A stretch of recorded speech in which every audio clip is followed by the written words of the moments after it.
I took the job because I was desperate. Not the kind of desperate where you're willing to do anything, but the kind where you've exhausted most of your options and you're down to the last few cards you haven't played yet. My name is Thomas. I'm 32 years old, and I'd just been laid off from a marketing firm where I'd worked for 5 years. The severance was minimal. My savings were adequate but not infinite. And I was tired of living with my brother's judgment every time I told him I was still looking for work. The job listing came across my email like a lifeline. Live-in personal assistant needed. 6-month contract. Competitive salary. Room and board included. Must be able to work flexible hours and have strong organizational skills. The interview happened via video call. The woman on the other end of the screen was gorgeous in a way that immediately made me nervous. She had dark eyes and an expression that suggested she didn't suffer fools. Her name was Victoria, and she was a high-powered corporate consultant who traveled constantly and needed someone to manage her home, her schedule, and her life while she was away and present.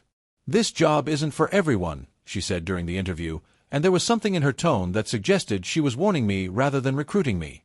"I'm demanding. I have standards. And I need someone who won't crumble the moment I raise my voice." "I can handle it," I said. "We'll see," she replied. "You can start Monday." The first week was fine. Better than fine, actually. Victoria's apartment was a 3-bedroom in a high-rise building with a city view that took my breath away. My room was small but immaculately decorated. The rest of the space was hers. A sleek, modern home that felt more like a hotel lobby than a place where someone actually lived. I organized her calendar, managed her dry cleaning, stocked her kitchen with the specific groceries she preferred, arranged her travel itineraries down to the minute. I answered her emails when she was in meetings. I coordinated with her assistant at work. I anticipated her needs before she had to ask. Victoria seemed pleased. She was still demanding, but she was professional about it. We had a rhythm. By the end of the first week, I was starting to think this might actually work out. That's when she came home sick. I found her in the kitchen on a Friday evening, looking pale, wrapped in an oversized sweater that looked like it belonged to someone else. "You should be in bed," I said, moving toward her. "I'm fine," she said sharply. "I just need tea." "You're not fine. You look like you might be actually dying. I'm making you tea, and you're going to bed. Those are the only options." "You don't get to order me around," she snapped, and there was real irritation in her voice. "You work for me." "Exactly," I said. "And it's my job to make sure you don't collapse. So sit down." I made her chamomile tea with honey.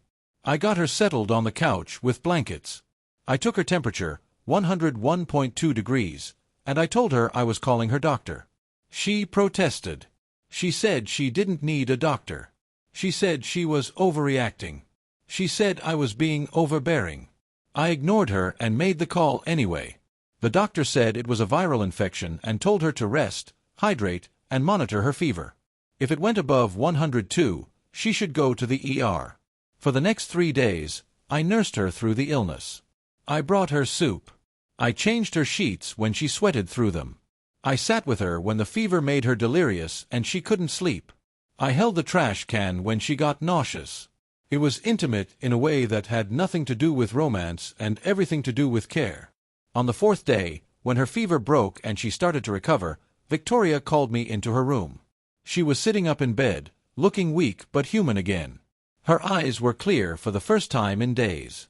"You could have left," she said quietly. "Why would I leave?" I asked. "Because I've been horrible to you. Because I've been cranky and demanding, and I literally threw up in front of you yesterday." "Yeah," I said. "That happened. So most people would have found another job by now. Most people would have said this wasn't worth it." I pulled the desk chair closer to her bed and sat down. I was tired. I'd barely slept the past 3 nights. "I'm not most people," I said. "And you weren't horrible. You were sick. There's a difference." Victoria stared at me for a long moment. Then she said something that I wasn't expecting. "You won't last a week living with me." I almost laughed. "I've already lasted a week. I lasted a week, and then you got sick, and I stayed through that too." "You don't understand," she said. This is who I am. I'm sharp and demanding, and I don't let people get close. I work constantly. I'm not warm or soft or the kind of person who does relationship things. If you're looking for some kind of romantic fairy tale where your kindness softens my cold heart, you should know right now that's not going to happen." There was something raw in her voice, like she was confessing something she'd been holding in for a long time. "I'm not looking for a fairy tale," I said. "I'm looking for a paycheck and a place to sleep. You're giving me both. And sometimes I get to take care of someone when they're sick, which is just part of being a decent human. That's not a romantic gesture. That's basic decency." "Then why are you being so nice to me?" she asked, and her voice was small in a way that contradicted everything else I knew about her. "Because you deserve it," I said simply. "And because somewhere underneath all the sharp edges, I think you're actually a really good person. You just don't know how to accept help." After that, everything shifted. Victoria recovered, and she went back to work. But something had changed in how she treated me. She was less demanding, more considerate. She'd ask how my day was. She'd remember things I'd mentioned in passing and bring them up later. She'd leave notes thanking me for things I'd done. I realized I was falling for her. Slowly, without meaning to. It wasn't the dramatic kind of falling in love where you suddenly see someone differently.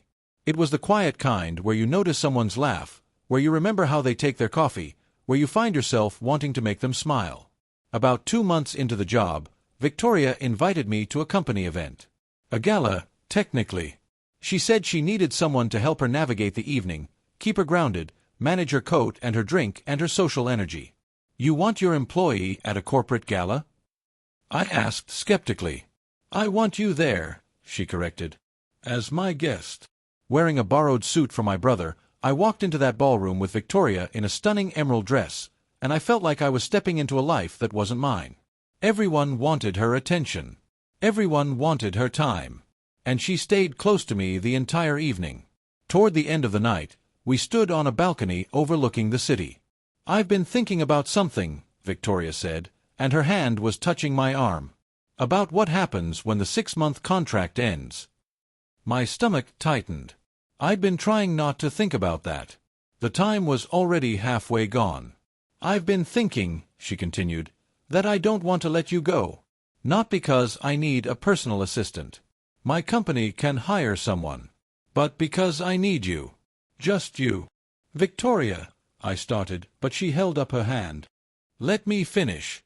I know I'm difficult. I know I have walls. I know I'm not good at the soft, vulnerable things that relationships require. But I also know that when you were taking care of me while I was sick, I felt something I haven't felt in years. I felt safe. I felt like someone actually saw me and wanted to be there anyway." "I do want to be there," I said. "I'm falling in love with you." "I know," she said, and she smiled. "I've known for a while. I just needed time to figure out if I was capable of loving you back. And I am. I am capable. It's not easy for me, but I'm going to try." We didn't fire me. Instead, when the 6-month contract was up, Victoria and I renegotiated. I quit being her personal assistant and became something else, her partner. I still lived with her. I still cooked and organized and managed her life, but now it was because I wanted to, not because I was being paid. She started letting me into her world in ways I didn't think she could. She brought me to work events as her actual partner. She introduced me to her family. She let me see her without the armor she wore for everyone else. A year later, we were sitting on the same balcony where she'd first told me she was falling in love with me, and I asked her to marry me. She said yes immediately, and then she said something that made me laugh. "You know," she said, looking at the city lights, "when I hired you, I really didn't think you'd last a week." "Well," I replied, pulling her closer, "I guess you were wrong about that." "I was wrong about a lot of things," she said. "I was wrong that I was incapable of softness. I was wrong that I couldn't let someone close. I was wrong that your kindness was going to be wasted on someone too cold to appreciate it." "And now?" I asked. "Now I know that the best thing that ever happened to me answered a job posting on a Tuesday and decided to stay, even when I told him he should go." She turned to face me. "The best thing that happened to me is you." If you enjoyed this story, Don't forget to hit that like button, subscribe for more heartfelt tales, and drop a comment letting us know where you're listening from. We'd love to hear your thoughts and connect with you. Thanks for being part of the Unscripted Stories community.